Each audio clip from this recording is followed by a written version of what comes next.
Red Tiger, take.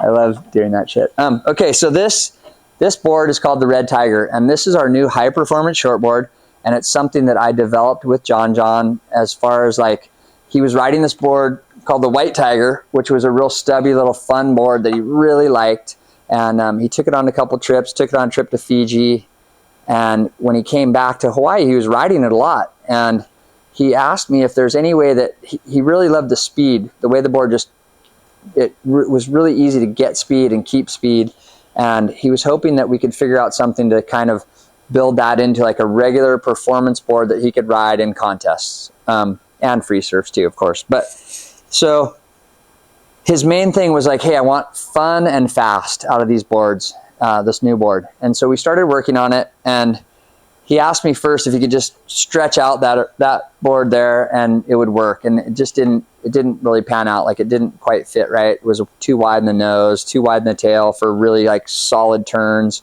But basically what I did is I took the bottom curve based on that board, the starting point, and which is a pretty flat rockered board, which is much flatter, especially through the tail, than any of our other short boards that we've made.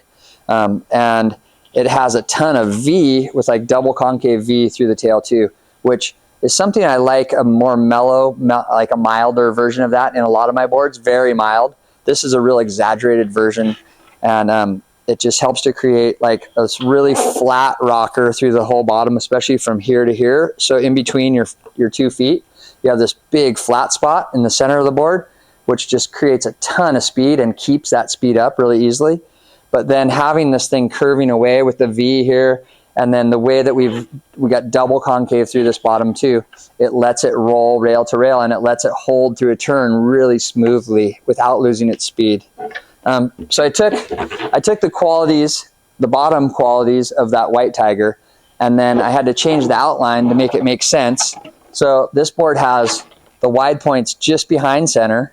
It has more of a traditional outline, like a traditional high performance surfboard outline, where it's got a pointy, narrower nose, but it's still got a little extra width up here compared to some of our other models. And then the tail, there's a nice, just to help break it up and loosen it up at speed, I put a little hip through the tail. I left the tail block pretty wide. Compared to the White Tiger, it's pulled in quite a bit, but it's still pretty wide compared to a lot of our other shortboards. But this hip really creates a nice little pivot point through a turn where you can hold through the turn, but you can also kind of have a little bit of extra snap off that pivot point of the hip, which is nice. It's pretty subtle, but it's definitely there. And that lets the tail pull in a little bit too. So that keeps it like, so from wanting to slide out through really hard turns, hard bottom, like if you're really pushing off the bottom, having that little bit of a pulled in tail really helps. But also having it wide enough to keep your speed up in slower waves is really nice. The nose rocker I added, compared to the White Tiger, I had to add quite a bit of nose rocker because that board's really flat. I wanted to keep mostly the flatness is in the middle of the board, like I said, between your feet, but then there's curve on either end of that, a bit of curve that helps keep the board, the nose free, because it's got a little bit wider nose, so you want to keep a little curve through that so it's not getting too sticky. That was a part that we probably did, I would say we did 15 different versions of this board in the testing process with John John over about 3 months. And it was like board after board after board until we kind of came up with the really nice balance that, that he felt was really good. So this thing is like full high performance, but it also has kind of a friendly touch to it with the extra width.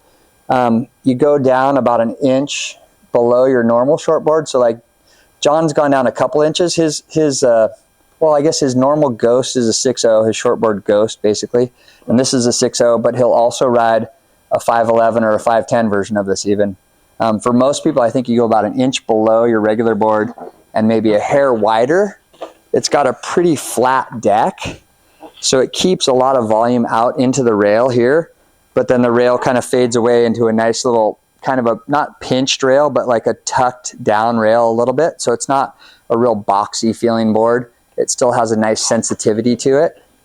And it just has a real good flow. Like if you watch the footage, like what I always watch with John is he's riding waves this big and he's never losing his speed. You know, the guy's 6'2", and he weighs 190 pounds, at least when he was testing these boards, and he's keeping his speed in waves that are pretty weak and pretty small, and he can just flow from maneuver to maneuver, and that was his whole thing. He's like, I just want to carry my speed nonstop, and I really feel like we've accomplished that with this board.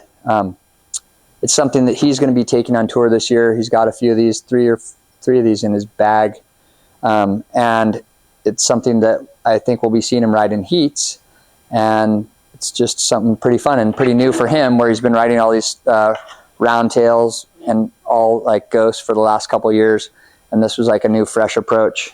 And one of the things I think that's really cool about it is, even though he is like this top level, everybody's like, he can ride anything, he rips, but this board I feel like translates really well to like a really wide variety of surfers, and it's going to be something that works really well in like just average everyday. It's almost like a daily driver high performance shortboard, and that's something that most of us kind of are looking for. It's like something that fits into a lot of people's world, you know?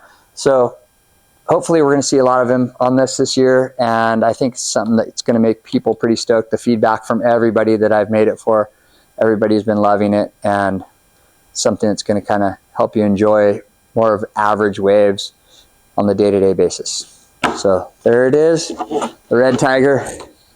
Go have some fun. Thank you. Cut.